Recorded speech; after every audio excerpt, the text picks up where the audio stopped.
Sir ఒక సామాన్య కుటుంబంలో పుట్టి ఈ స్థాయికి ఎదగడం అంటే కూడా మామూలు విషయం కాదు. విద్యార్థి దశ నుండే ఆయన రాజకీయ నాయకుడిగా అవ్వాలి అని అనుకున్నారు అని చెప్పి మనం వింటూ ఉంటాం. సో ఆ విధంగా ప్రేరేపితం అవ్వడానికి కారణం ఏంటంటారు? ఇప్పుడు నేను సార్‌కి అడిగినట్టు ఇన్ని సంవత్సరాలు ఆయన ఎన్నో అవమానాలు భరించారు, ఎన్నో ఒడిదుడుకులు ఎదుర్కొన్నారు. సో అయినా ఇప్పటికీ ఆయన వ్యక్తిత్వంలో ఎటువంటి మార్పు లేదు, ఎటువంటి మచ్చ లేదు. ఇది ఎలా సాధ్యమైందంట? అంటే ఆయన చిన్నప్పుడు కష్టాలు, ఒక రైతు బిడ్డగా రైతులు అనుభవిస్తున్నటువంటి సమస్యలు, ఆ తర్వాత ఒక గ్రామస్తుడిగా ఒక పల్లెటూరు ఏ విధమైనటువంటి అటు కరెంటు కొరత, లేకపోతే ఇటు రోడ్లు లేకపోవడం, కనీసపు బస్సు సౌకర్యం లేకపోవడం, మన సత్యమూర్తి గారు చెప్పినట్టుగా ఇవాళ పల్లెలు ఎలా ఉన్నాయి, ఇవాళ రైతులు ఎలా ఉన్నారు, వాటి నుంచి వచ్చాడు. వాటిని పరిష్కార మార్గాలు చిన్నప్పుడే అన్వేషించాడు. అంటే ఆయన యొక్క ఆ అన్వేషణ, ఆ శోధన, దాంతో సరిపెట్టకుండా దానికి కార్యాచరణ, పరిష్కార మార్గాలు. శ్రమదానం అనే సంస్కృతిని మరి 16 ఏళ్ళు 17 ఏళ్ళ కుర్రాడు మరి ఇంప్లిమెంట్ చేయగలడా? అంటే ఇప్పుడు సత్యమూర్తి గారు ఏం చెప్పారు, తనే గ్రామస్తులతో రోడ్డు వేయించాడు శ్రమదానంతో. అక్కడ ఒక గణేష సేవా సమితి అనేదో ఒక సమితి పెట్టుకుని విద్యార్థులందరితో ఆ ఊళ్ళో పంట కాలువలు బాగు చేయించాడు. కాలువల్లో ఆ పూడికతీత, నీకు ఆ తూటి కాడలు తొలగించి ఆ పొలాలకు నీళ్లు రాకుండా నీకు ఆ తూటి కాడలు అడ్డుపడుతుంటే వీళ్ళే దిగి దాన్ని బాగు చేయటం. ఒక విద్యార్థి ఎన్నేళ్ళు? 16 ఏళ్ళు. అతనే ముఖ్యమంత్రి అయి ఆ శ్రమదాన సంస్కృతిని మళ్ళా పరిపాలనలో ప్రవేశపెట్టాడు. జన్మభూమి అనే ఒక పథకాన్ని తీసుకొచ్చాడు. అంటే చంద్రబాబు పెట్టిన జన్మభూమి పథకానికి అప్పుడు విద్యార్థి దశలోనే దాని యొక్క విశిష్టత, దాని అవసరం, క్లీన్ అండ్ గ్రీన్. పంట కాలువల తర్వాత ఆయనే మళ్ళీ డిస్ట్రిబ్యూటరీ కమిటీలు పెట్టాడు. ఈ సాగునీటి రంగంలో నీకేంటి డీసీలని, పంట కాలువ సమితులను ఏర్పాటు చేసి రైతులను అందులో భాగస్వాముల్ని చేసి నీటిపారుదల సంఘాల ద్వారా ప్రతి కాలువని బాగు చేయటం. ఎవరి బాధ్యత? ఇది ప్రభుత్వ బాధ్యత. ఎవరో చేస్తారు, ఏదో చేస్తారని ఎదురు చూడటం కాదు. మీరంటూ మీ స్థాయిలో మీ ఊళ్ళో మీ సమస్యలను ఎలా పరిష్కారం చేసుకోవాలంటే సామాజిక బాధ్యత అనేది అతను ఎలా అలవర్చుకున్నాడు, ఎలా ఎదిగాడు, ఎలా అమలు చేశాడు, ఇది ఒక స్టడీ. ఇప్పుడు చంద్రబాబు అనేది ఇవాళ ఒక బ్రాండ్ అన్నారు మీరు. సిబిఎన్ అనేది ఒక బ్రాండ్గా ఎలా మారిందంటే ఒక విద్యార్థి, ఒక యూనివర్సిటీలో స్టూడెంట్ యూనియన్ లీడర్, తర్వాత ప్రజాప్రతినిధి కావడం, చిన్న వయసులో ఎమ్మెల్యే. ఎన్నేళ్ళు? 25 ఏళ్ళకి. 25 ఏళ్ళకి ఎమ్మెల్యే అవ్వటం ఏంటి, 28 ఏళ్ళకే మంత్రి, పెళ్లి కాకుండా. అంటే బ్యాచులర్ ఎమ్మెల్యే, బ్యాచులర్ మినిస్టర్. 45 ఏళ్ళకి సీఎం అవ్వాలంటే 60 ఏళ్ళు మామూలుగా అవుతుంది. 45 ఏళ్ళకే ముఖ్యమంత్రిగా, 9 ఏళ్ళు ఉమ్మడి రాష్ట్ర ముఖ్యమంత్రిగా ఆయన అమలు చేసినటువంటి సంస్కరణలు, విద్యుత్ సంస్కరణలు అమలు చేశాడు. వరల్డ్ బ్యాంక్ నుంచి నిధులు తీసుకొచ్చి మొత్తం ఎలక్ట్రిఫికేషను, అసలు ట్రాన్స్ఫార్మర్లు, సబ్స్టేషన్లు, లైన్లన్నీ మార్చేసి ఆ T&D losses, transmission and distribution losses 30% అంత ఉంటే మొత్తం అంతా పోతుందని దాన్ని సింగిల్ డిజిట్కి తేవాలని.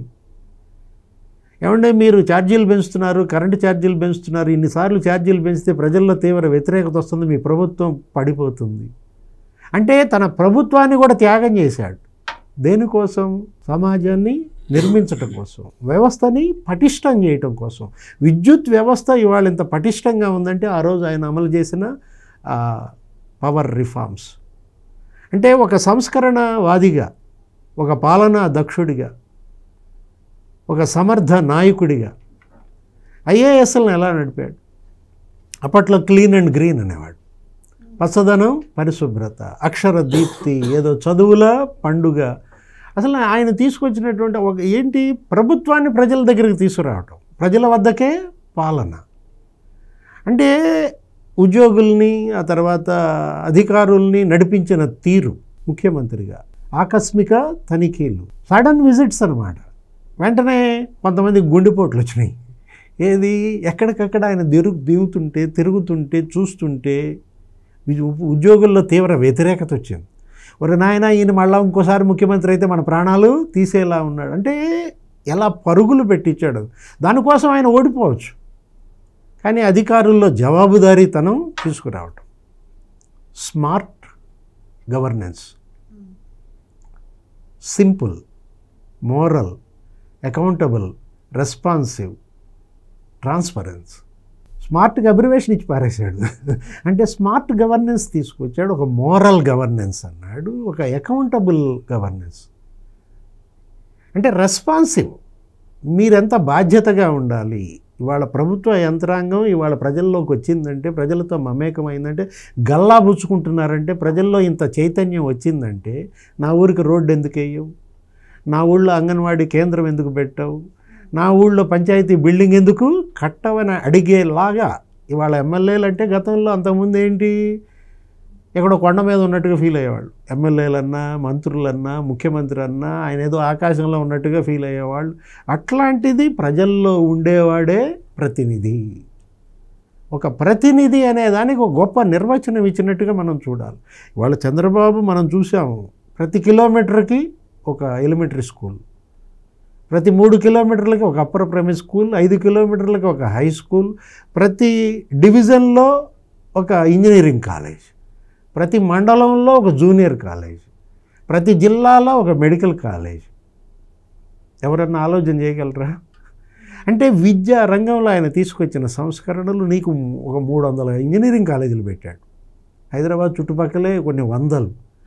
అసలు ఒక విప్లవం ఐటీ రంగంలో, ఇన్ఫర్మేషన్ టెక్నాలజీ, అదే సైబరాబాద్ నిర్మాణం. అంటే ఇవాళ ఆయన జైల్లో పెట్టించాడు జగన్మోహన్ రెడ్డి. 53 రోజులు జైల్లో పెడితే ఆయన ఎవరైతే ఈ ఇంజనీరింగ్ కాలేజీల్లో పట్టభద్రులై ఇవాళ దేశ విదేశాల్లో ఐటీ నిపుణులుగా ఉన్నారో 70 దేశాల్లో రోడ్ల మీదకి వచ్చారు. జైల్లో పెడితే జనరల్గా అవినీతి మీద చర్చ జరుగుద్ది అంటారు. ఏది లాలూ ప్రసాద్ని పెట్టారు, చాలామందిని పెట్టారు, జయలలితను పెట్టారు. వాళ్ళు పలానా గడ్డి కుంభకోణం అంట, జయలలిత అంట, ఆమె పాదరక్షలు అన్నీ ఉన్నాయంట, ఆమె వాచీలు అన్ని పెట్టిందంట, ఆమె నగల, అంటే వాళ్ళ అవినీతి కుంభకోణాల గురించి చర్చ జరుగుద్ది. గమ్మత్తుగా ఈ నాయకుడిని జైల్లో పెడితే ఆయన చేసిన అభివృద్ధి గురించి చర్చ. ఏది, ఆయన ఇన్ఫర్మేషన్ టెక్నాలజీ తెచ్చాడంట, సైబరాబాద్ నిర్మించాడంట, 100 కాలేజీలు పెట్టాడు. ఇలాంటి ఆయన జైల్లో పెడతారా? అదే మెట్రో విత్ సిబిఎన్ అని మనం కూడా చూసాము. ఏది, అసలు ఇది గచ్చిబౌలిలో ఏ విధంగా వచ్చి పడ్డారో అసలు ఆ యూత్ అంతా కూడా. దానికి కేటీఆర్ ఏమన్నారు, ఇక్కడేంటి ధర్నా, అక్కడ పోయి చేసుకోండి అన్నారు. రాజమండ్రి పోండి, అమరావతి పోండి అన్నారు. ఫలితం ఇవాళ అంటే ఒక స్ఫూర్తి. వాళ్ళ చంద్రబాబు వీళ్ళందరికీ స్ఫూర్తిదాయకుడిగా, ఒక మార్గదర్శకుడిగా, ఒక దిశానిర్దేశకుడిగా ఉన్నాడంటే అది ఆయనలో ఉన్నటువంటి క్వాలిటీ. అది అందిపుచ్చుకోవాలి. ఇప్పుడు లోపాలు ఉంటాయి, లోపాలు ఉండకుండా ఎవరికి ఉండవు. వాటిని భూతద్దంలో చూపించటం. వ్యవసాయం దండగా అన్నాడు ఇందాక సత్యమూర్తి గారు చెప్పారు. అంటే ఈయనలో కూడా లోపం లేదా అనొచ్చు, ఉంది. చంద్రబాబులో లోపం ఏంటి, ఆయన తన మీద విమర్శల్ని సకాలంలో తిప్పికొట్టడం.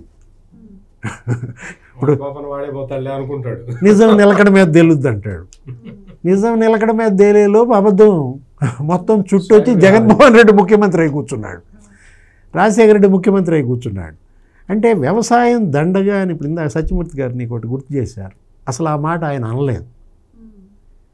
కొంచెం ఆలస్యంగా ఒక 5-6 ఏళ్ల తర్వాత నేను ఎక్కడన్నానో రుజువు చేయండి అన్నాడు. నేను అన్న మాట జరిగిపోయింది కదా.